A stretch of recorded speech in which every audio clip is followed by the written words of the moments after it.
Olá, esse é mais um episódio do podcast Bom Senso Brasil. Eu sou José Antônio Rosa, comigo Luiz Antônio. Não formamos uma dupla sertaneja, ao contrário do que parece.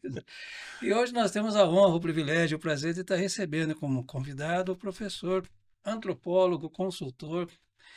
O currículo dele é tão extenso que se a gente fosse detalhar tudo, levaríamos 2 programas aqui, a gente não ia Parece um conseguir. necrológico. Não ia conseguir dar conta. Luiz Almeida Marins Filho. Professor, muito obrigado pela sua presença, uma Eu que satisfação, um agradeço. prazer recebê-lo. É, como já foi explicado ao senhor, o projeto Bom Senso Brasil discute, avalia os desafios do país rumo ao desenvolvimento e com certeza o senhor tem muito a falar a Claro. esse respeito. E eu posso até já começar com uma questão, colocando como é que se discute, como é que se trabalha o desenvolvimento em meio a esse clima de polarização política, em esse ambiente tóxico que, infelizmente, nós vivemos hoje em dia. É. Deixa eu falar para vocês. Ó, primeiro é um prazer estar aqui, né? Nós que O agradecemos. Luiz e o Zé aqui. Então é Luiz e Zé, né? Dois Luiz e um Zé. Então é um prazer muito grande. Primeiro, deixa eu contar para vocês. A gente trabalha, eu trabalho com o futuro. A gente trabalha muito com o futuro. Então eu faço, só para vocês terem uma ideia, quase semanalmente ou cada 15 dias, lives com gestores de fundos de pensão, fundos de investimento do mundo inteiro interessados em conhecer o Brasil, porque o Brasil é muito complicado. O Brasil não dá para ser conhecido e estudado só econometricamente. E eu, como fiz, né, o doutorado em antropologia e pós-doutorado em antropologia econômica, esses gestores, através dos bancos, etc., eles me procuram. E é muito interessante porque as vantagens comparativas do Brasil são muito grandes. Então, deixa eu explicar. Esses gestores de fundos são geralmente em mercados maduros, porque o mundo é dividido em 2 grandes blocos para a gente entender melhor em termos empresariais. Mercados maduros e mercados emergentes. Mercado maduro é aquele mercado em que o aumento do consumo é equivalente ao incremento vegetativo da população. O que é isso? Se a população daquela região, daquele país cresce, o consumo aumenta. Se a população não aumentar, o consumo não cresce, porque quem habita aquela região já consome no seu limite quase máximo, né? Consumo de biscoito, por exemplo, na Inglaterra, há 28 anos é o mesmo. Né? A população não cresce, não tem como fazer o inglês comer um biscoito a mais, é um dos maiores consumidores de biscoito per capita do mundo, então a população fica, o consumo fica estagnado. O consumo de cerveja nos Estados Unidos, né? Eu sempre trabalhei muito com a Ambev, com essa gente, cresceu 2% acumulado nos últimos 15 anos, vai crescer só 2%, e vai crescer em cervejas especiais importadas, aquelas Stout, Guinness, porque as 4 grandes marcas, Budweiser, Coors, Stroh e Miller, segundo elas próprias, vão perder 10% no mercado nos próximos anos. Por isso que a Anheuser-Busch foi comprada, né? E porque não tem como fazer o americano tomar uma cerveja a mais. Só para ter uma ideia, o consumo de massa, de pasta, de macarrão na Itália está estagnado há 32 anos. A Itália tem um dos menores crescimento demográfico da Europa e do mundo, né? 1,2%, 1,3%, está muito abaixo do nível de reposição. Então não tem como fazer um italiano comer 100 gramas de macarrão a mais. Esses mercados maduros, né? É onde estão os maiores. Quais são, gente? Estados Unidos, da América do Norte, a Europa tradicional, Alemanha, França, Itália, Inglaterra e mais o Japão. Nesses países é que estão as empresas maduras, as empresas investidoras. Pode ver, toda empresa que a gente ouve falar, ou é americana, ou é europeia, hoje ou é chinesa, né? Ou é japonesa, Toyota, Mitsubishi, ou Renault, Mercedes, etc., ou Microsoft, né, Tesla, etc. Então, esses países onde o mercado... Sabe aquele livro de World is Flat? O mundo é plano? Certo. Por que todo mundo fala o mundo é plano, porque é terraplanista? Não é nada disso. É porque o gráfico de vendas desse mercado maduro é uma linha reta, é flat. Não cresce, tanto é que eles falam Brazil is hilly, né? Eles falam que o Brasil é montanhoso. Por quê? Porque é o gráfico de vendas, quer dizer, né? Cresce 30, cai 12, né? E assim por diante. Então, essas empresas, mercados, precisam desesperadamente de mercados emergentes. Mercado emergente é o contrário, é aquele mercado em que o aumento do consumo é maior que o incremento vegetativo da população, que desde lá, né, em 97, para vocês terem uma ideia, o Mickey Cantor, que era um assessor que depois foi assessor do Bill Clinton, ele foi no Congresso americano e disse assim: nos próximos 10, 20 e 30 anos, os Foreign Direct Investments, os investimentos diretos internacionais, quer dizer, de geração de emprego e renda, planos, etc., não virão mais para os Estados Unidos. E daí que ele falou, os Estados Unidos são um mercado maduro e tem só 4% da população. Todo mundo achou que ele era anti-americano, mas ele teve razão. Para ter uma ideia, de 90 a 2007, os investimentos em países emergentes cresceram 4.000%. E ele fez uma lista de 10 países chamado de Big Emerging Markets, que ficou aquela sigla BEM. E o Jim O'Neill, do Goldman Sachs, que até hoje é o economista-chefe do Goldman Sachs, acho que ele foi, né, mumificado.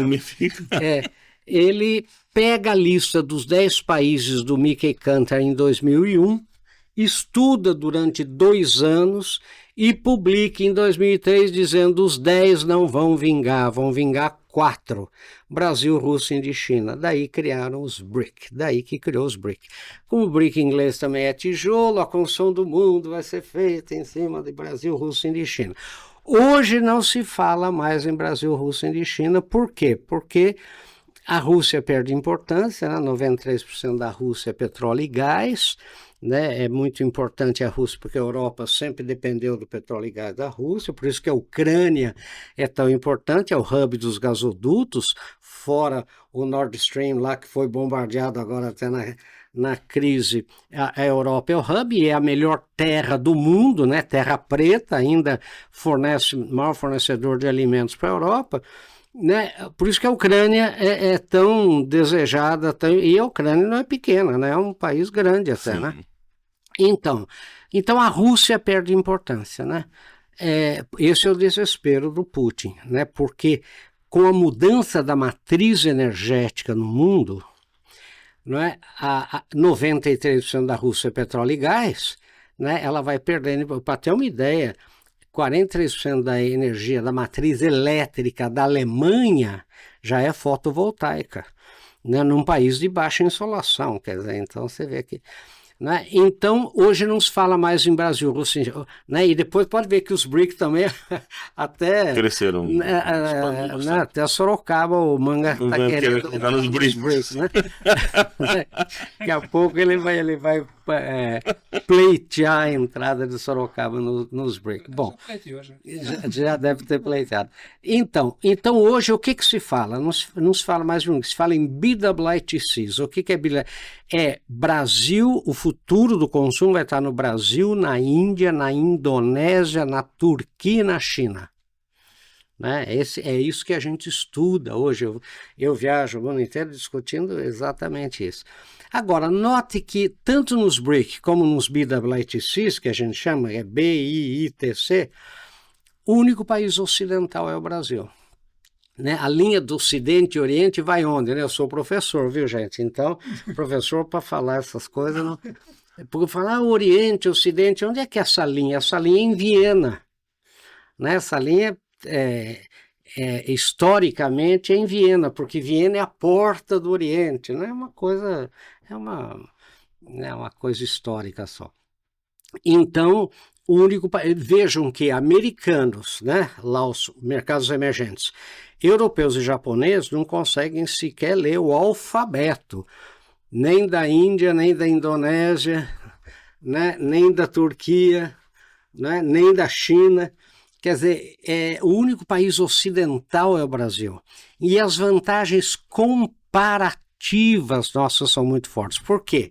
né? Eu estou falando muito, vocês... Não, Por não. favor, por favor. Já eu tô maquinando as Não, perguntas depois. É o seguinte, por quê? Porque esse país mercado maduro, você acha que é americano compara o Brasil com eles, com os Estados Unidos? Não. Alemão compara o Brasil com a Alemanha?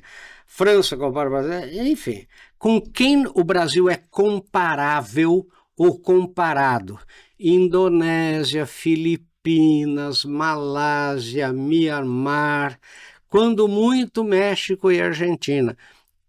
Coreia do Sul, que é muito pequeno, e também Vietnã, que hoje também se fala muito, né? E Coreia do Sul, bom, enfim, e frente a esses que o Brasil é comparado ou comparável, as vantagens, porque a gente fala comparativas, são muito grandes. Né? Nós temos 17 mil quilômetros de fronteira sem disputa de fronteira, né? Você veja, a Argentina tem disputa de fronteira com o Chile, Peru com o Equador, o mundo está vendo agora, né? A Índia com o Paquistão, quer dizer... Daqui a pouco você fala de uma bomba atômica. A China só tem problema de fronteira, a Índia só tem... O mundo só tem problema de disputa de fronteira, o Brasil não tem. Nós temos 8.515.000 quilômetros quadrados, né? O único idioma, a Índia, para vocês terem uma ideia, tem 1.652 dialetos, 325 idiomas, 28 idiomas oficiais na Índia. Quando se fala eu conheço a Índia, a pessoa pergunta qual Índia? Eu falo, eu conheço o norte. Eles perguntam qual norte? Conheci um banco, daí construiu para um banco na Índia, são 28 bancos dentro de um banco. Não são 28 departamentos, é um banco para cada região, para cada idioma, para cada cultura. Olha, a Índia e tem o sistema de castas. É isso que eu ia falar. Que impede a mobilidade social. Só para você ter uma ideia, se você nascer na casta dos Dalit, que a gente estuda em antropologia... Da novela, o pobre, né? Os Dalit, você pode ser PhD em Londres, mas você não pode ser balconista de uma loja, né? Pelo sistema de casta. E o sistema de casta tem 6.000 anos. E o partido hinduísta, que o Narendra Modi é do partido hinduísta, privilegia o sistema de castas que o islamismo da Indonésia ali grudado quer acabar. Então, só vou dar um spoiler que fala hoje, né? Daqui 20 anos, né?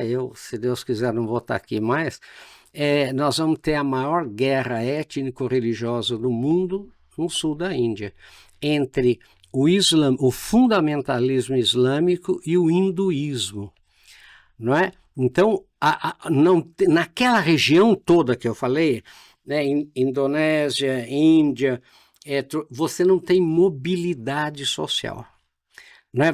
Porque o sistema de castas e todo o Sudeste Asiático e Oriente Médio assim, trava você na escala social. Mobilidade social você tem Brasil e Estados Unidos. Pra você ter uma ideia, gente, 82% da elite brasileira, elite é teoricamente quem ganha mais de 20 salários mínimos, o pai era pobre, o pai ganhava de 1 a 3.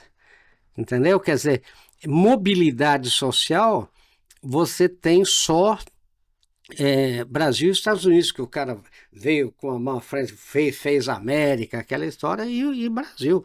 Né? Eu pergunto no auditório, né, que eu faço bastante apresentação, palestra, eu pergunto, quem daqui, eu posso perguntar até para a nossa audiência aqui, né? Quem daqui é mais afluente, tem uma vida mais confortável que seus pais tiveram? Gente, 90% levanta a mão.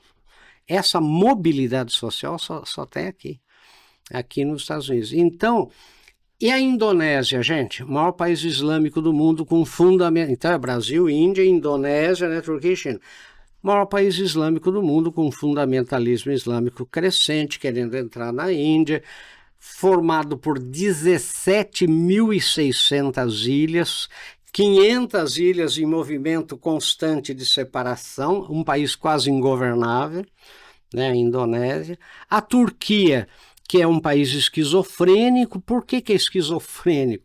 Porque pela Constituição é um país muçulmano. Só que desde Ataturk, o que ele faz? Ele separa o Estado da religião. E isso, para os muçulmanos mais radicais, é uma heresia, porque o islamismo prevê é o Estado gerido pelo Alcorão, que é a Sharia. Não é? Na realidade, se coloca até como Estado Islâmico. Estado Islâmico, exatamente. Então, é por isso que não tem paz na Turquia. Por isso que o Erdogan, pode ver, o Erdogan usa terno e gravata. Então, eles consideram os turcos muçulmanos infiéis. Por isso que tem tanta bomba em mesquita na Turquia. Né? Se a mesquita é xiita, a bomba é sunita. Se a mesquita é sunita, a bomba é xiita. Né? Então aquela região é muito complicada. E a China é uma caixa preta, nós vimos isso na pandemia. A gente que dá aula no exterior é proibido de usar dados da China, porque eles não batem. O que eu quero dizer que dados que não batem, vocês que trabalham com economia? Quando o PIB cresce 10% no mundo inteiro, tem uma série de indicadores que acompanham o PIB. Né? Diesel, eletricidade, consumo de papel per capita, que é um dos... Na China nada bate, cresceu 10, o output de eletricidade é 2, outra 8, diesel 10, enfim, então não dá para confiar nos dados da China. Né? E daí sobrou quem? Brasil, Índia, Indonésia, Turquia e China. A pergunta é why not Brasil? Por que não essa desgraça que só tem vantagem? Aí chegamos à questão do Zé Antônio. Aí essa questão, essa vantagem competitiva. Comparativa, porque não é absoluta. Né? Mas assim, o Brasil sempre teve um grande potencial. Isso, tá? Claro, Sempre teve. E aí que vai, mas ele nunca não, fazendo esse comparativo, ele nunca acompanhou o potencial que ele tinha. Depende, viu? Porque de 1880 a 1980, 100 anos, o Brasil foi o país que mais cresceu economicamente no mundo. No mundo. Tanto é que o Paulo Guedes dizia o quê? Nós vamos retomar, como a China. A China não fala isso, nós vamos retomar, porque a China dominou o mundo, né, muito antes do Ocidente, né, muito antes de Veneza. Então, o Brasil não é isso tudo. E não é isso no sentido... Nós tivemos uma década perdida. Lembra da década de 90? Sim. Chamada década perdida. Né? Agora, e tem uma coisa que a gente tem que entender. Hoje, o Brasil... o Brasil alimenta, né, 1 bilhão e 300 milhões de pessoas por dia. Né? De cada... 10 xícaras de café na Europa, 9 são brasileiros, né? São 7, perdão. De cada 10 copos de suco de laranja, 9 são brasileiros. Então, o Brasil, hoje, né, com soja, com tudo... Por quê? Aí é bom explicar. Olha, a população mundial vai passar de 7,5, 8 bilhões para 10 bilhões e meio nos próximos 40 anos. Os dados são pacificados, hein? Essa população vai ser mais urbana e vai ter o dobro da renda média que tem hoje. Por quê? Porque esse crescimento de classe C está acontecendo há muito tempo no Sudeste Asiático, no Oriente Médio, na África, e um êxodo rural muito grande nessas regiões, né? Aquilo que aconteceu no Brasil lá atrás. Ora, populações urbanas, isso é um dado empírico. Dado empírico significa que é um dado da realidade que não adianta perguntar por quê. Populações urbanas consomem mais carne que populações rurais. Então, para alimentar essa população que vai crescer de 7,5, 8 para 10, o mundo, isso é dado pacificado pela FAO, pela ONU, que é Organização das Nações Unidas para Alimentação e Agricultura, né, pelos think tanks americanos, europeus, tudo, o mundo vai ter que produzir 50% a mais de grãos do que produz hoje. Grãos o que é? Soja, milho, sorgo, trigo, né? Muito bem. E vai ter que dobrar a produção de carnes, dobrar, porque o consumo de carne está aumentando, não está diminuindo, só está diminuindo na Europa e com os veganos, que é uma meia dúzia, né, que faz muito barulho. Então, então vai ter que... Isso, segundo a FAO, é impossível, é muito difícil de acontecer. Por que é difícil? Porque a produtividade por hectare no mundo está chegando no seu limite. Soja, para você ter uma ideia... a gente tirava 35 sacas por hectare. Era o que se tirava de soja. Depois pulou para 64. Hoje a campeã brasileira, Ponta Grossa, tem uma fazenda lá, tirou 145 sacas por hectare. Por isso que na mesma terra o Brasil tem uma produtividade monstra, né? É isso que aconteceu com o Brasil. Mas a média brasileira é 63 sacas por hectare, a média de soja, estamos falando só de soja. Então,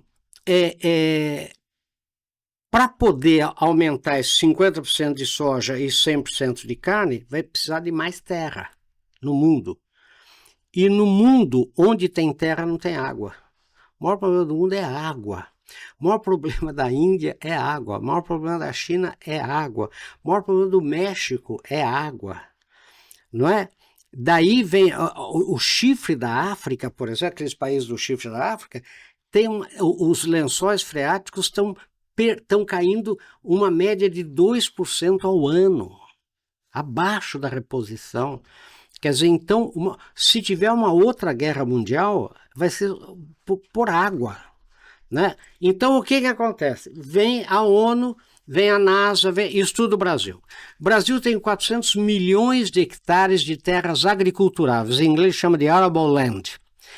De acordo com a legislação brasileira, que é a mais restritiva do mundo. Reserva legal em terra produtiva só existe no Brasil. Você sabe que no bioma Amazônia, você é dono de 100 hectares, só pode usar 20 e é civil e penalmente responsável por 80, pelos 100. No Centro-Oeste, 35% e nós, o resto do Brasil, 20% de reserva legal, né? Então, então tem 400 milhões de hectares. Não invade a Amazônia, não invade a APP, não invade a APA, nada. E na última safra usamos 64. Se pegar pecuária para agricultura, usa mais, enfim, dá 200 milhões. Né? Então, o Brasil tem mais terra agriculturável que os Estados Unidos e a Rússia juntos. Então, o que a FAO diz? Terra o Brasil tem. E não invade nada, é de acordo com a legislação deles lá, que eles chamam de legislação louca. Né? Porque no mundo inteiro não tem. Né? Tem uma recomendação de 5%, né? Mas não tem. É reserva legal. Daí ficou faltando água.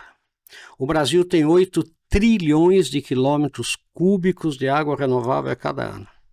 O Brasil, com 210 milhões de habitantes, tem mais água renovável que a Ásia inteirinha, com 4 bilhões de pessoas. E não tem nada a ver com os rios do Amazonas. Os rios brasileiros são aquíferos. Dos 10 maiores aquíferos do mundo, os 2 maiores estão no Brasil. O maior aquífero do mundo é o Alter do Chão.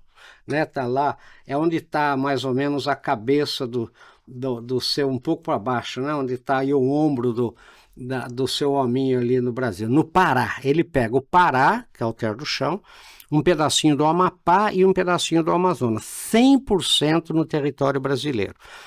De acordo com a ONU, de acordo com a NASA, só o Alter do Chão tem água subterrânea que poderia abastecer o planeta Terra sozinho por 250 anos.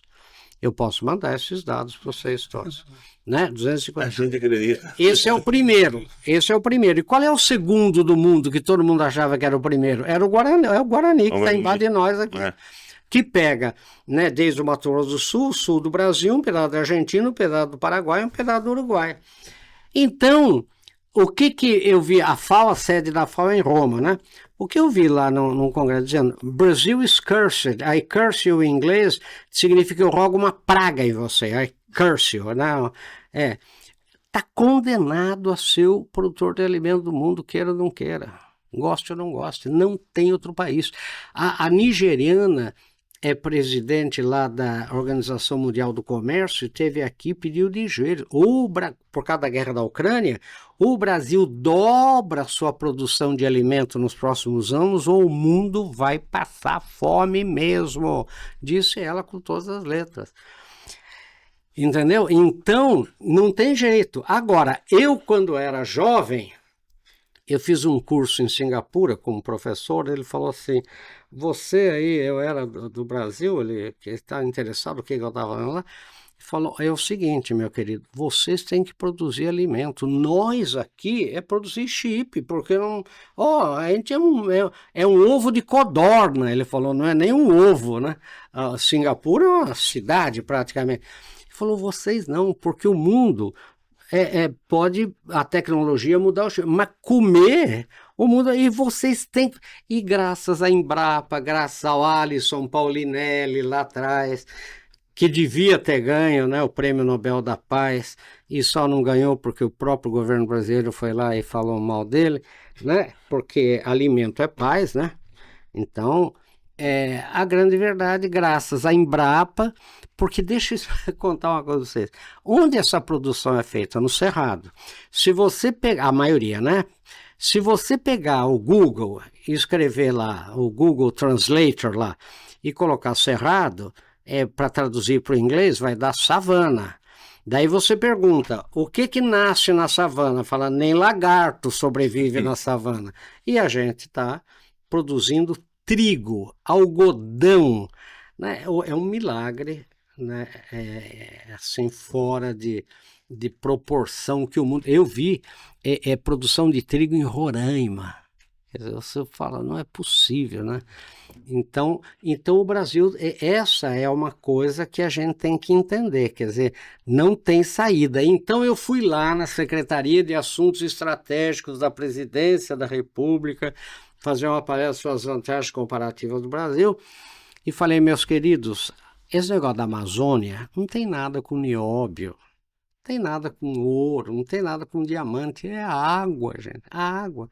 Navios chineses estão pegando água aqui, água, entendeu? Quer dizer, a riqueza do Brasil é água, né? E pouca gente entende isso, quer dizer, isso é vantagem absoluta, não é? Porque o terceiro maior aquífero do mundo é o Núbia, que está no Sudão, na parte mais conflituosa da África, e é uma poça d'água perto, né? É uma brincadeira, mais perto do Alter do Chão. Mas aí vamos à pergunta. Nós estamos hoje, o que nós vemos hoje? Citou-se China, Índia, países que cresceram, tiveram um aumento de PIB, tiveram um desenvolvimento, e o Brasil, ele foi passado, vamos colocar assim, ele foi passado, tá? E aí, na linha da pergunta do Zé Antônio, nós estamos vivendo hoje um momento um pouco conflituoso, interno, Isso. tá? Essas vantagens comparativas que o Brasil tem. O Brasil sempre foi colocado, a gente sempre aprendeu, o país do futuro, só que esse futuro não chega. Né? Exatamente. Agora, quando chega, a gente mesmo boicota. A gente tem uma capacidade de autossabotagem monstra.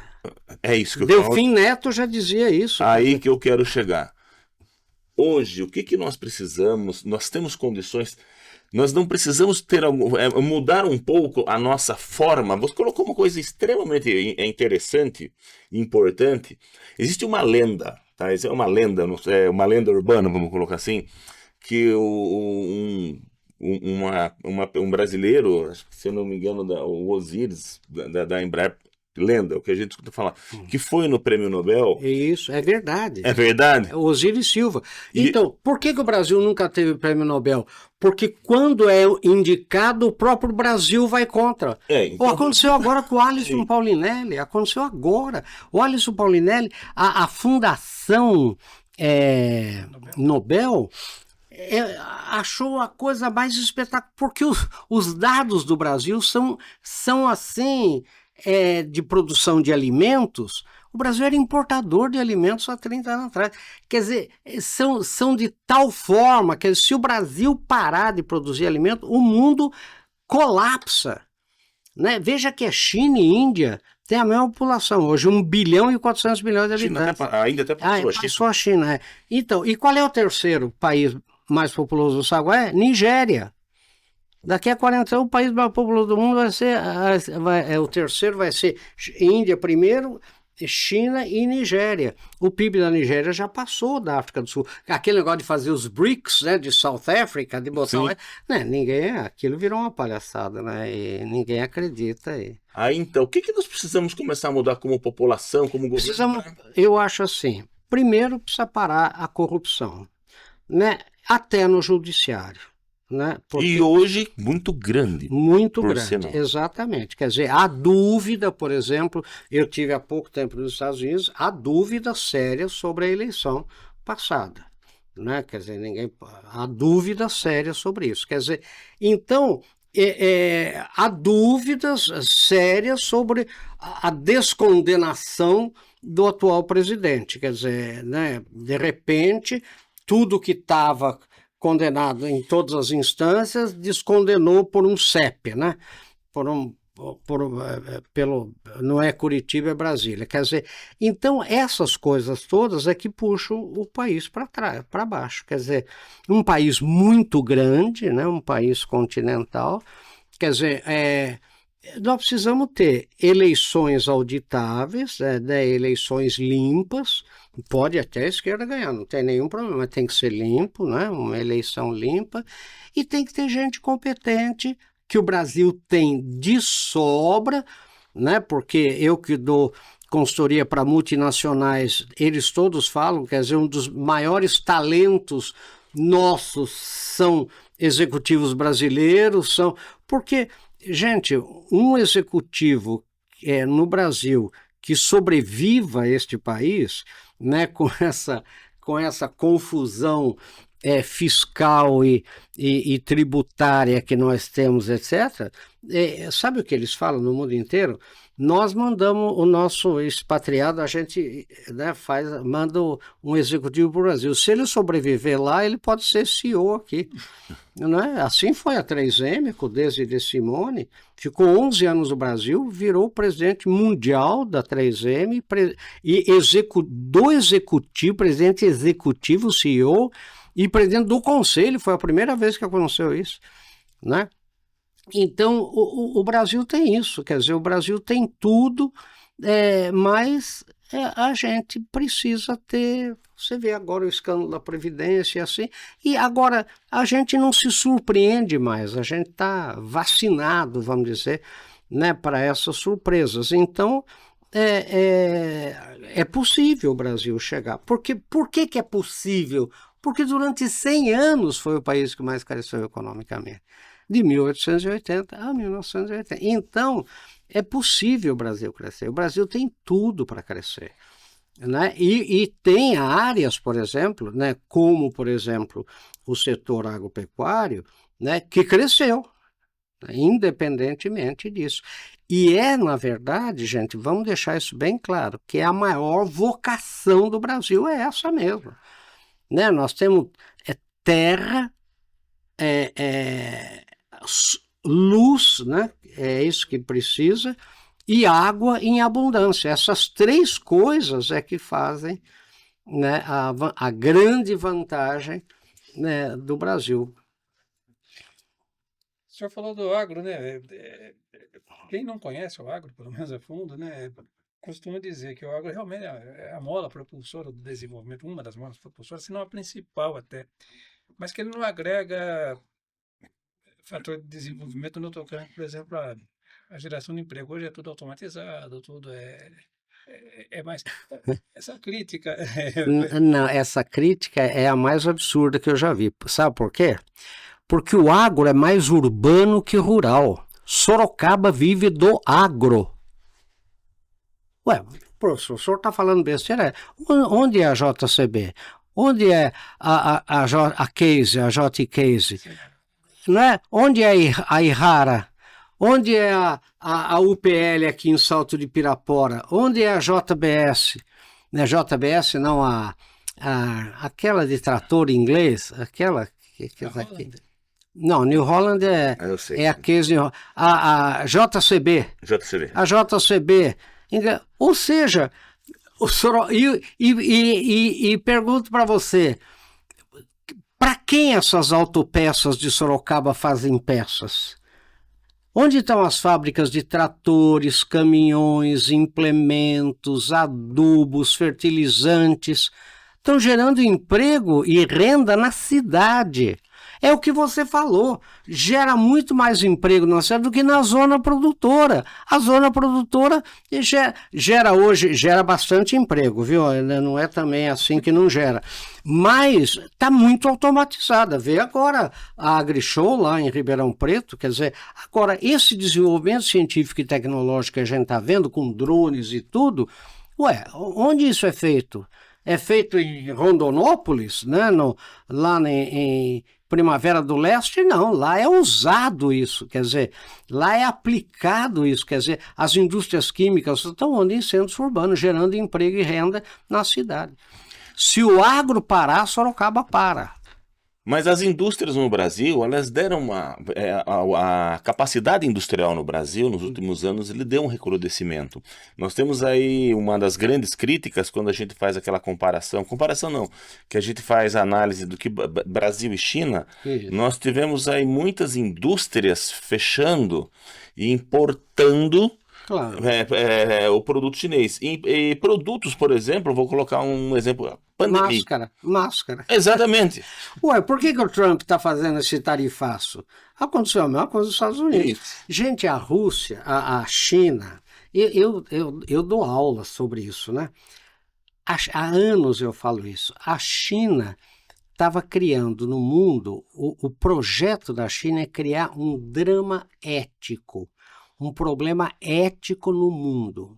Então, deixa eu explicar o que eu quero dizer com isso. A China pegou as áreas sensíveis do Ocidente, que são eletroeletrônicos, tecidos, né? roupas em geral, vestuário, calçados, tênis, tudo China, não é isso?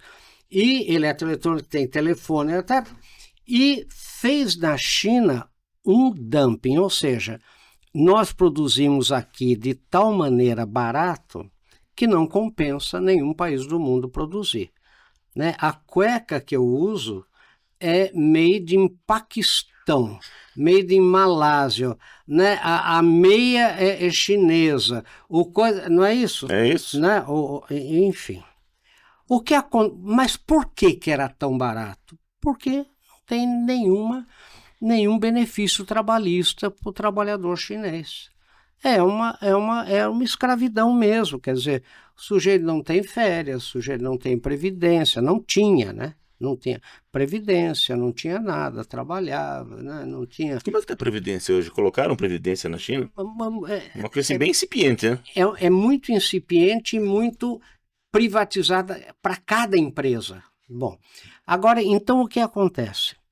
A hora que as fábricas todas do Ocidente fechassem, como foram fechadas, nessas áreas que eu falei, né? Telefone, eletroeletrônica, eles então agora vamos dar condição ao nosso trabalhador chinês. Então vamos dar mas olha, 10% dos benefícios sociais que eles não chamam de trabalhistas, chamam sociais, que a Europa tem, que os Estados Unidos têm. Então, pelo menos dá férias porque nos Estados Unidos a férias obrigatórias são 7 dias por ano. Sim. Né? Mas pelo menos dá férias de 5 dias, pelo menos dá descanso domingo ou um dia por semana, sei lá, bom. Qual é o plano? O plano era esse. A hora que a gente for fazer isso, o custo da produção sobe. O custo da produção sobe, o preço da mercadoria sobe, o que o Ocidente vai dizer? Mas por esse preço, eu fabrico aqui. Por esse preço, eu fabrico no leste europeu. E daí a China, que financia todas as ONGs do mundo, vai dizer, tá vendo o que é o capitalismo? Enquanto o nosso povo era escravizado, não tinha nada, não tinha benefício, não tinha nenhuma condição, o capitalismo compra, não é? o Ocidente compra. A hora que a gente foi dar um mínimo, que é menos de 10% do que um trabalhador europeu tem, não compra mais de nós. Esse é o capitalismo. Ia criar o quê? Um drama ético. E as ONGs todas, do mundo inteiro financiadas, tanto é que estão fazendo esse barulho com o Trump, dizendo assim, isso é um crime, olha os milhões de chineses na rua, etc. Mas isso foi um plano, isso foi uma coisa planejada. Uma estratégia. Uma estratégia. Quer dizer, quando nós vimos, por exemplo, que a gente teve que importar máscara da China, máscara de pano, quer dizer, né? E ainda na pandemia, uma coisa interessante, que até, vamos dizer assim, acendeu uma luz vermelha no mundo, até nos Estados Unidos.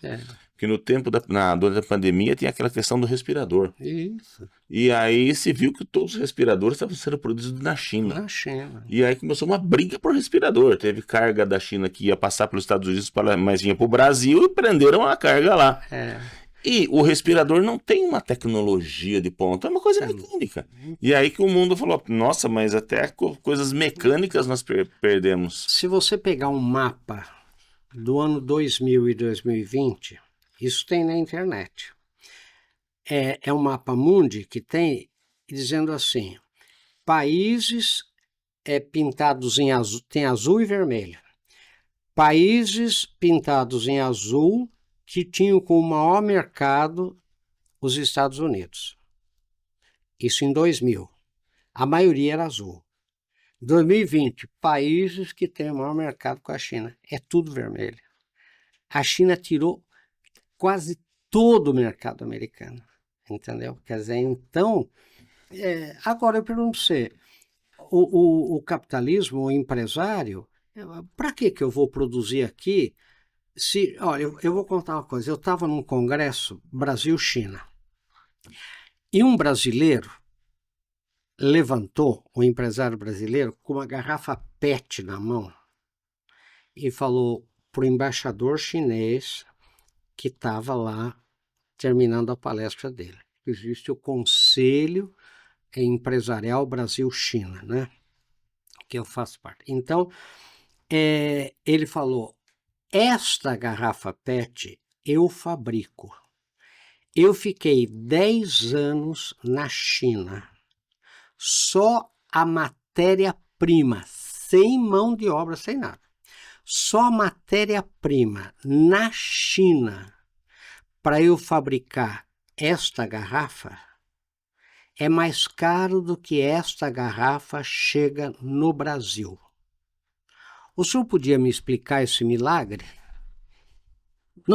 Só matéria-prima, não tinha na China, para eu fabricar na China. O senhor podia me dar essa? E ele desconversou, falou que precisava sair, saiu.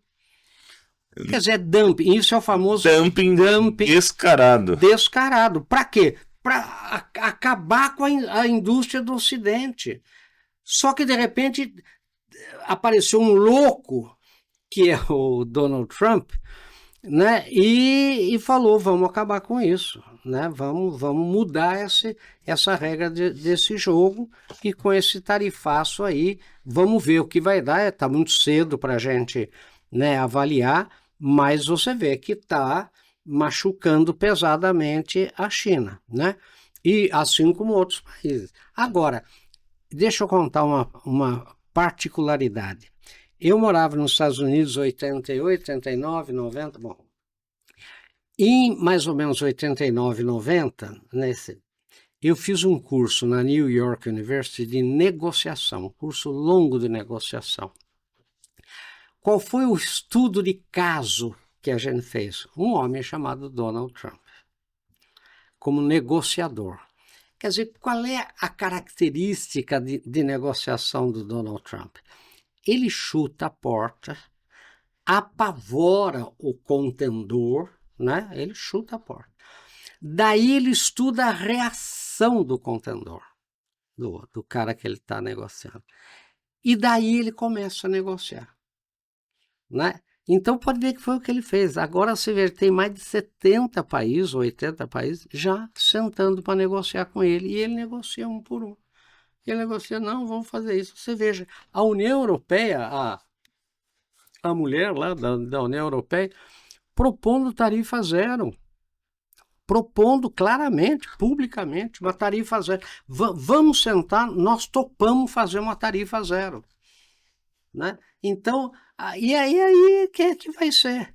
Agora, nós temos que lembrar uma coisa que pouca gente lembra, né? Olha, espera aí. A economia americana, o Brasil é a oitava maior economia do mundo, tá? O ano passado, agora é a décima por causa da desvalorização do dólar. Mas o mundo inteiro trabalha como oitava economia, né? Por quê, gente? Porque o mundo inteiro que eu quero dizer, bancos, fundos de pensão, eles dizem que 1/3 da economia brasileira é subterrânea, não... Né? E aí o Brasil, eu conheço um banco inglês que diz que o Brasil é a 5ª maior em PPP, em Purchasing Power Parity. Bom, mas não importa, está entre as 10 maiores economias do mundo, né? A economia americana é 15 vezes maior que a brasileira, de 14 a 15 vezes. Isso é uma potência. Veja, todo mundo falava que em 2040, a China ia, 2030, a China ia passar os Estados Unidos. A gente está com 38 trilhões de PIB e a China está raspando os 18, 19, 20. Então você vê que não adianta mexer com o mercado americano, é meio confusão. Por quê? A gente tem que lembrar também que os Estados Unidos faz tudo errado, tudo ao contrário do que o FMI manda o mundo fazer. Só que como ele consome muito... o poder, o mercado interno dele é muito forte. É muito forte. Se ele parar de consumir... Assim, 2 coisas. Uma, batendo na questão China. Você colocou a questão aí do Petro, e conversei com uma pessoa que morou na China. Né? E ele falou que o custo de vida dele lá é altíssimo. Essa xícara que a gente compra, por exemplo, que vem da China, que a gente compra aqui por R$5, lá é 30. Porque é dumping mesmo. É dumping. Então, batendo agora nos Estados Unidos, o Trump ele tem essa característica, mas assim, ele fez essa questão mas ele se machucará um pouco também. Mas é no curto prazo, porque o que ele precisa? Ele precisa baixar o dólar, não é isso? Porque a dívida interna americana, é grande. Por causa disso, é muito grande. Né? Então ele precisa baixar para poder, porque vai vencer agora em 2028. Então, essa é uma estratégia muito bem bolada e que todo mundo está vendo que, claro, foi que nem o Milei na Argentina, quer dizer, no curto prazo nós vamos passar uma dificuldade, passar um cortado aí, mas para grandes males, grandes remédios, nós vamos ter que tomar esse remédio amargo. Então, vamos colocar o seguinte, vamos pensando agora Brasil. O Trump tomou lá uma decisão, não é uma decisão econômica, uma decisão política, comprou várias brigas, algumas que eu acho que não teve nada a ver, como você querer brigar com a universidade, por exemplo, mas vamos colocar no ponto de vista econômico. Ele deu, vamos dizer assim, ele jogou, agora nós vamos chutar e vamos ver o que roda. Chutou a porta, Não falta o Brasil um pouco disso também? Até por conta dessas situações que nós vivemos no Brasil, esses problemas, que eu vejo um pouco o seguinte acontecendo hoje, acompanhando acompanhando o histórico do Brasil dos últimos 30 anos, tá? Nós estamos vendo aí problemas, até em questão de corrupção, que ultrapassam limites de razoabilidade. Claro. Tá? Então, quando se ultrapassam limites de razoabilidade, não está na hora de alguém chegar aí e vamos dar esse chute também?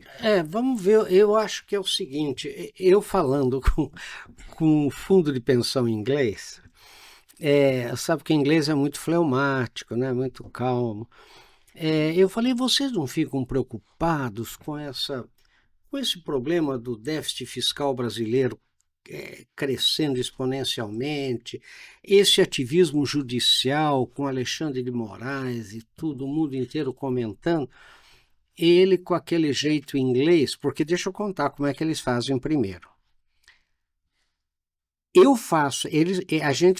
Eles pedem para eu fazer uma apresentação no período da manhã deles lá.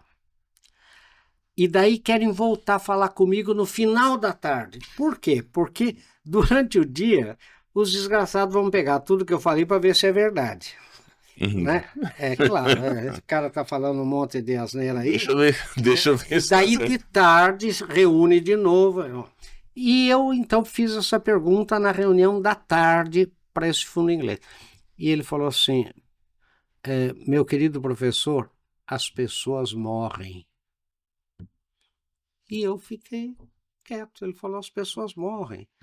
Quer dizer, nós estamos pensando... Sabe o que esse pessoal pensa? Em 30 anos, em 20 anos. Ninguém está pensando. Agora, eu, pela minha profissão, eu sou obrigado a ler jornais do mundo inteiro de manhã pela internet, as suas, né, traduções em inglês, nas línguas que eu domino, eu leio original. Se você lê o Corriere della Sera hoje, né, o maior jornal da Itália, você fala, amanhã não tem Itália. Né? Se você lê El País da Espanha, você fala, acabou a Espanha. Né? Ou seja, a imprensa, como dizia Gay Talese, né, que é o maior professor de jornalismo né, dos Estados Unidos, dizia a imprensa ela gosta da desgraça. Quer dizer, e o que o Alain de Botton, naquele livro dele sobre, né, a imprensa, o que querem que saibamos, ele fala a imprensa só pode publicar o que aconteceu. Ela não pode publicar o que não aconteceu. Não pode ter uma manchete, há 1000 dias não tem acidente de avião. Quer dizer, não existe isso. Ele falou, então, e entre uma coisa boa e uma coisa que choca, é claro que a manchete é que choca. Que é que vende. Eu participei de uma banca chamada do Antisporte, que foi a coisa mais interessante. Como é que foi a corrida de Fórmula 1? Normal, não teve acidente nenhum, quer dizer, na verdade, e o jogo? Não teve briga, não teve nada, foi um jogo normal, deu 3-1, quer dizer, ou seja, a gente quer ver o espetáculo, e o espetáculo no Cirque du Soleil é quando o cara despenca, não é quando o cara faz a coisa certa, entendeu? Quer dizer, então é isso daí que acontece. Então, todo jornal que você lê hoje do mundo inteiro, se você lê os jornais da Índia, você fica louco. Você fala assim, meu Deus, porque aí é só confusão. Só que não chega para nós. Agora o Brasil, agora que está entrando no radar dos Estados Unidos. Por que está entrando no radar dos Estados Unidos? Porque agora, olha, existem só poucos países que têm mais de 100 milhões de habitantes, mais de $1 trilhão de PIB e vamos dizer assim, um território grande, etc. Né? Que são Estados Unidos, Rússia, China, são poucos. A Índia. Né? A Índia, exatamente. Então, se você pegar... Agora, o que os Estados Unidos querem? O Paulo Guedes fala aí muito.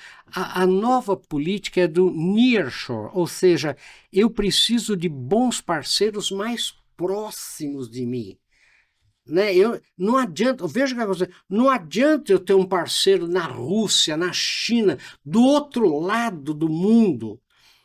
Não, eu preciso de bons parceiros. Agora, de repente, está aí o Brasil, como vocês mesmo falaram, com todo esse potencial, né, com toda...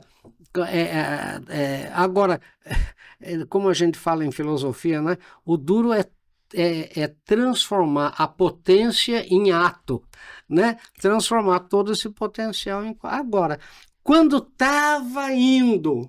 Né? O mundo boicotou, né?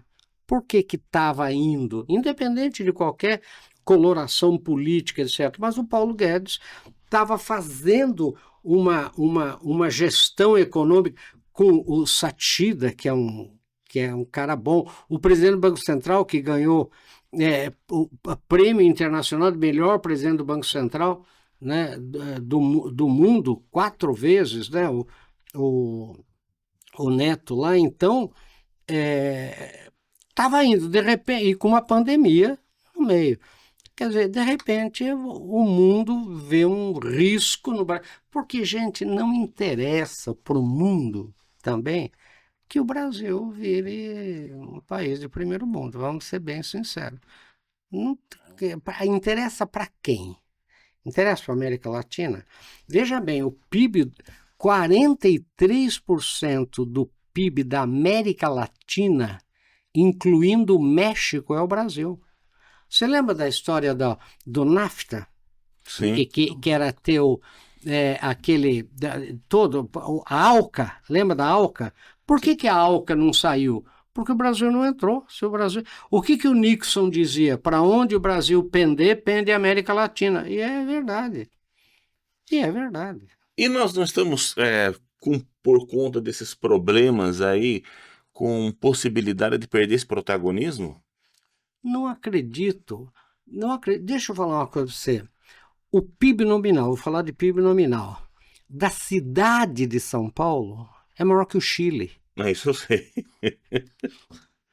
Sabe, quer dizer, o Uruguai tem um PIB do mesmo tamanho do bairro de Santo Amaro, em São Paulo. O PIB do estado de São Paulo é maior que o da Argentina. Ué, 21º. Se São Paulo fosse um país, seria o 21º Seria o país desenvolvido. Mais rico do mundo. Na realidade, nós vivemos aqui num país desenvolvido. Posso contar uma coisa para você? Se você tirar São Paulo do Brasil, sabe como é que fica o ranking? Brasil, 11º país mais rico do mundo, São Paulo, 12º. Quer dizer, então, não tem esse risco assim. A região metropolitana de Sorocaba é maior que o Paraguai, maior que a Bolívia, em termos de PIB nominal. O investidor não tem nenhum receio, nenhuma ressalva. Quando o senhor vai falar com os seus clientes, lá quando o senhor vai fazer exposição... No curto prazo, se o curto prazo... O Brasil é viável ainda para eles? Mas é claro que ele é viável. O problema deixa eu falar para você. Você lembra da Alpargatas? Você conseguiria falir uma empresa que tem sandálias havaianas, encerado locomotiva, calça West-Top e como era o tênis? O Bamba, La Conga. Você conseguiria falar e não faliu? Não faliu? Ué, você seria capaz de falir uma empresa de alimento que tem Diamante Negro, Sonho de Valsa e Bis? E não faliu? Quer dizer, a gestão... E elas não se recuperaram? E eu vejo até mais longe. A gente vê a questão de uma das maiores indústrias do mundo, que hoje é a indústria do armamento. Eu estava lendo aí as notícias, acompanhei o balanço, a Avibras, uma empresa de ponta, ela fabricou astros, quebrou. Vocês poderiam entrevistar aqui, eu não sei, pode ser que ele me xingue, o Pedro Vial. Pedrinho Vial, lembra do Pedro Vial? Da Inova lá. Ele foi da Inova, foi do Parque Tecnológico. Sim, né? É verdade. Pra você ter uma ideia, ele foi diretor comercial da Vibras há anos. E, na época ele que vendia isso para o Iraque e para o Irã. Agora, nós temos que ler, sabe, deixa eu falar uma coisa para vocês. Uma das coisas que o Meirelles lá atrás botou na cabeça do Lula, e o Lula entendeu, é que tudo fere, mas câmbio mata. Então ele falou, faça a besteira que quiser, mas não mexa nas reservas internacionais, não mexa no câmbio. Então o Brasil hoje tem mais de 300, se você entrar na internet aí, né, bilhões de reservas internacionais do Banco Central.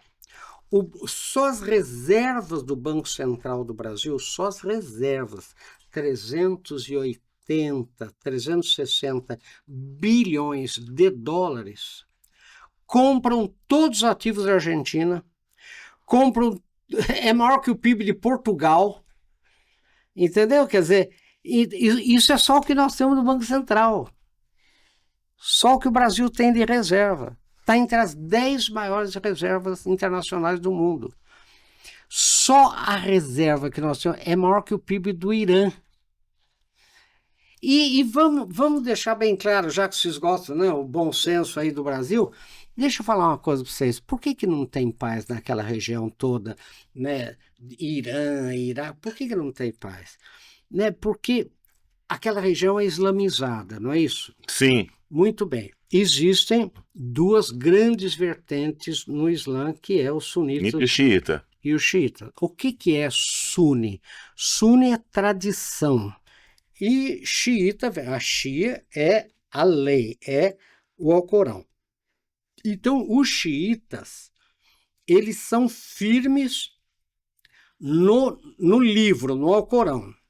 E os sunitas são o Alcorão mais os ditos e feitos do profeta. Ou seja, mal comparando, o sunita seria como a Igreja Católica, que tem a tradição, e mais a Bíblia, mais o Novo e o Velho Testamento, e os xiitas seriam mais aqueles protestantes que é só a Bíblia e Nada a letra mais. da lei e nada mais. Muito bem. Os xiitas têm chefe, que são os ayatolás lá no Irã, etc. Os sunitas não. É uma universidade lá na Arábia Saudita que emite editos e pede para eles seguirem, etc. Só que 89%, não sei, um número mais ou menos assim, dos muçulmanos são sunitas. Só 13%, se não me engano, é xiita. E o que é xiita? O Irã. O Irã e um pedacinho do Líbano, tanto é que é o Hezbollah. Então, mas é o Irã.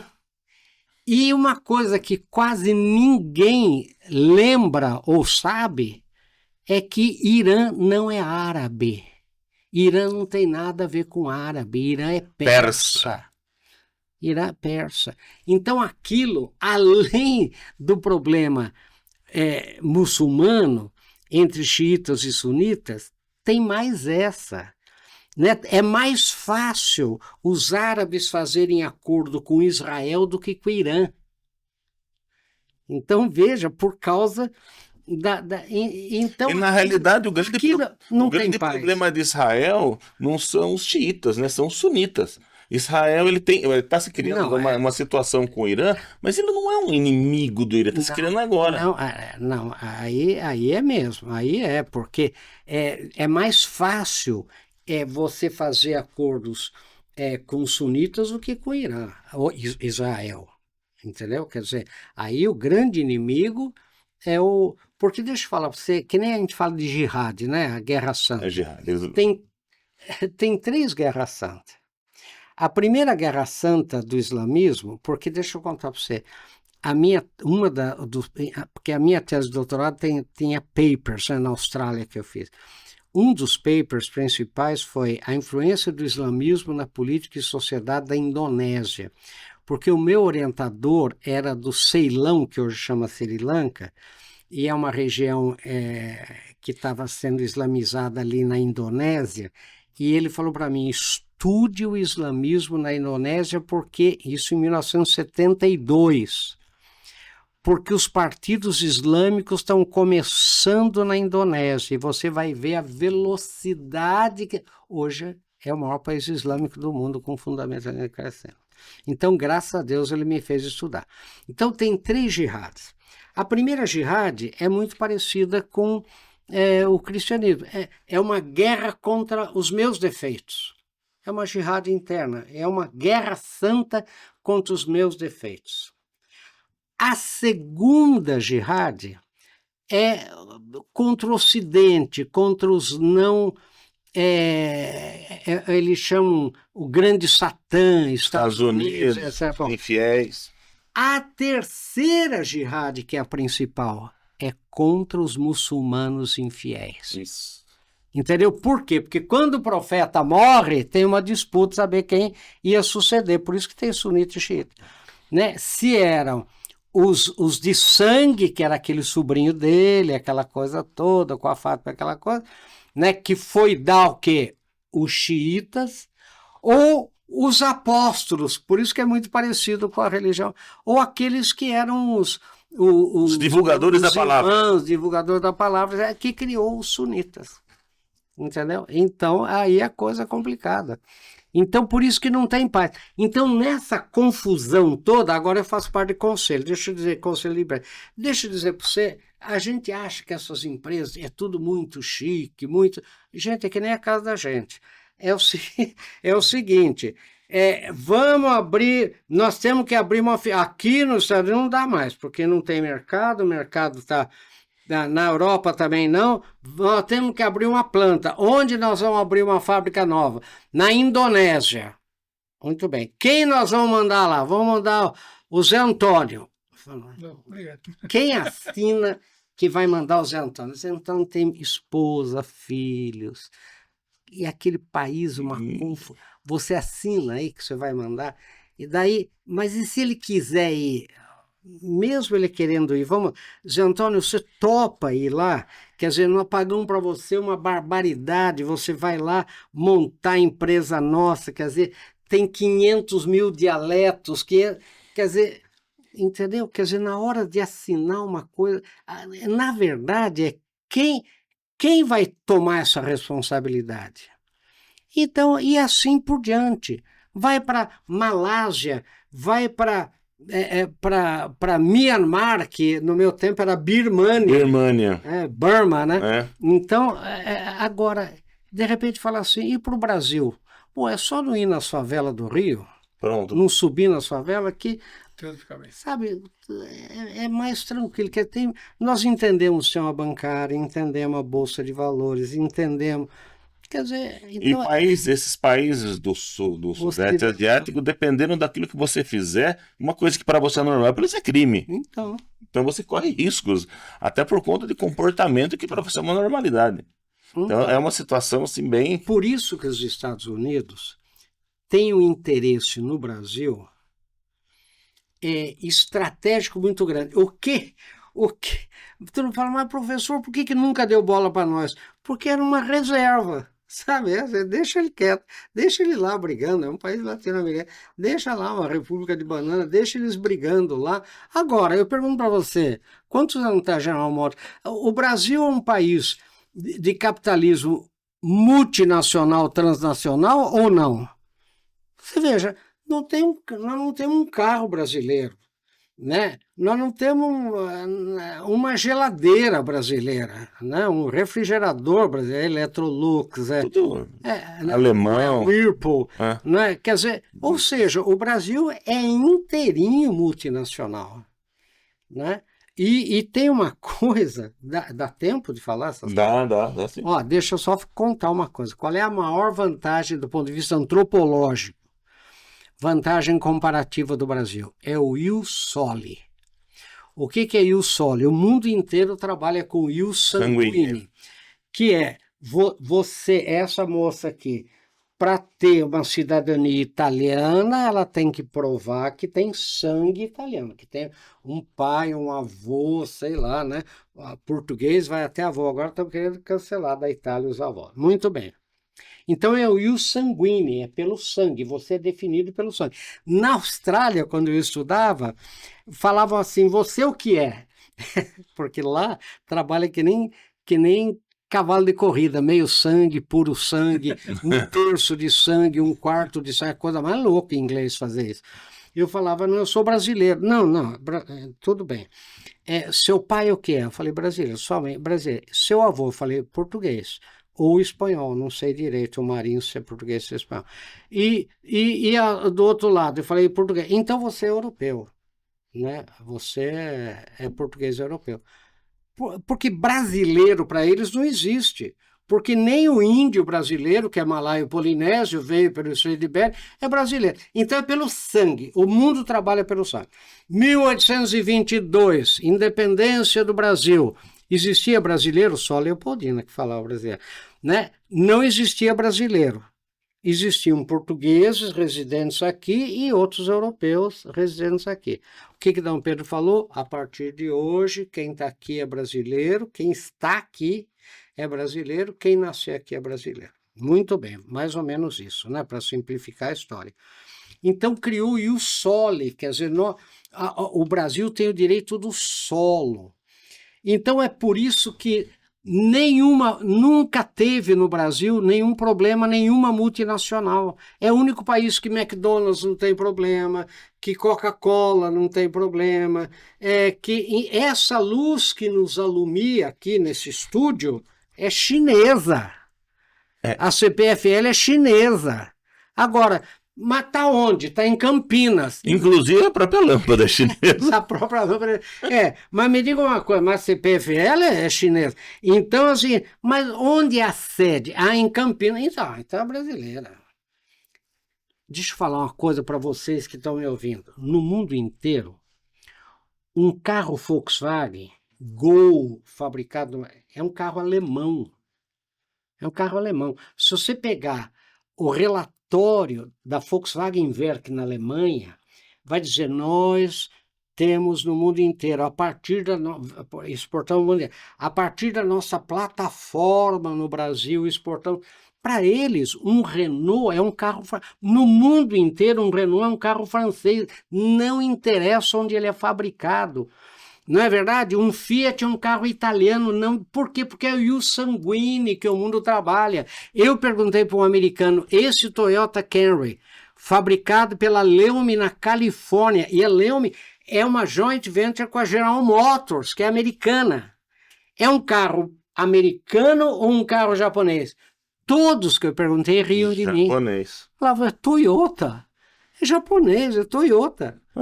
Quer dizer, você viu que eu tenho... Não tem americano com nome Toyota. O Trump está dando não sei quantos mil agora para quem comprar carro americano. Bom, agora eu pergunto para você. Pergunto para qualquer brasileiro, para eles que estão aqui. Esse Gol que está parado aí na porta, é um carro alemão ou brasileiro? Não. Não. Fala para mim, você olha para um Gol que está parado na porta aí.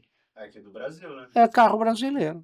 Entendeu? Se você falar que, que aquele Uno é um carro italiano, para nós é para aqui. nós é brasileiro. Você pode perguntar assim, ele é importado? Não, ele é feito aqui em Betim. Então é brasileiro. Onde gera emprego e renda é brasileiro. Por isso que o cara vem e investe no Brasil, vira brasileiro do dia para a noite. A Ihar é brasileira, a UPL é brasileira, a JCB é brasileira, a Case New Holland é brasileira. Entendeu? Quer dizer, não tem esse problema. A única vez que a McDonald's teve problema, você sabe a história? Foi no Fórum Social de Porto Alegre. Lembra do Fórum Social de Porto Alegre? Que veio aquele francês, o Beauvais, que tinha aquele bigodinho francês comunista, bem comunista, que invadiu as plantações da Monsanto, lá no Rio Grande do Sul, e invadiu a McDonald's. A hora que ele invadiu o McDonald's de Porto Alegre, a turma, o que é isso? Ele falava contra o imperialismo yankee. Ele falou, mas o que é isso? Eu falei, isso é americano. Ele falou, não, eu conheço o dono. Os gaúchos falavam, o dono mora ali. O dono mora... Quer dizer, gente, é que nem a gente falar que conhece o Cláudio Costa. Conheço o dono do McDonald's, que é um americano, nada, conheço o Cláudio.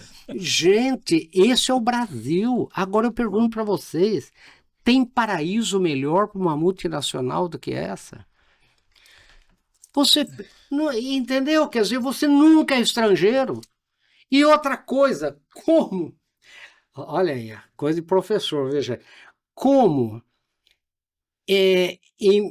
Quando a família real veio em 1808, por que o Brasil e os Estados Unidos é diferente? Porque o Brasil, quando foi descoberto, Portugal decretou a lei do segredo. Quando o Brasil... Portugal começou a ver, Portugal não tinha população, concorda? Não tem população. Descobre um país desse tamanho, como descobriu a Austrália em 1600 e pouco, e foi embora. Largou um marco lá e bom.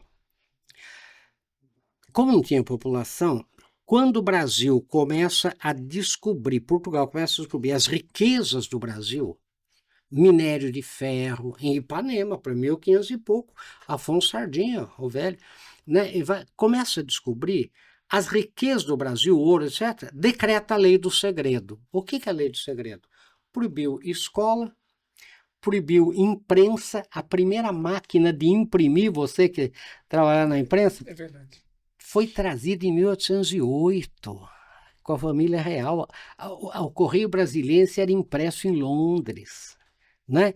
Então, para você ter uma ideia. Então, o Brasil, em 1800, era muito mais rico que os Estados Unidos, em termos econométricos. 99% da população brasileira analfabeta. Estados Unidos, 75% da população alfabetizada em 1800. Por isso que no Brasil tem o fiado, Fiat, é a confiança, porque não tinha nada escrito.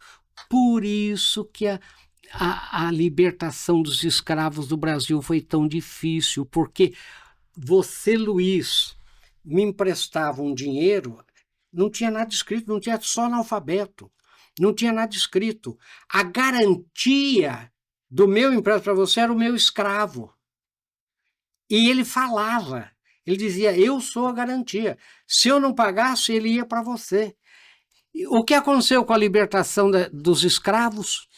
Todas as garantias dos Um calote generalizado. sumiram do dia para a noite. Por isso que o PRP, o Partido Republicano Paulista, foi todo mundo contra. Por isso que caiu a monarquia. Né? Então, a gente tem que entender que esse analfabetismo... Imagine os tropeiros, nós sorocabanos, os tropeiros, era tudo... Brigadeiro Tubia, era tudo do fio do bigode. Era tudo fio do bigode. Então...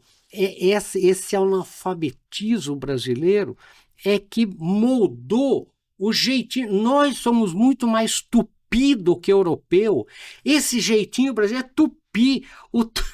O chefe tupi era o único que tinha direito à poligamia.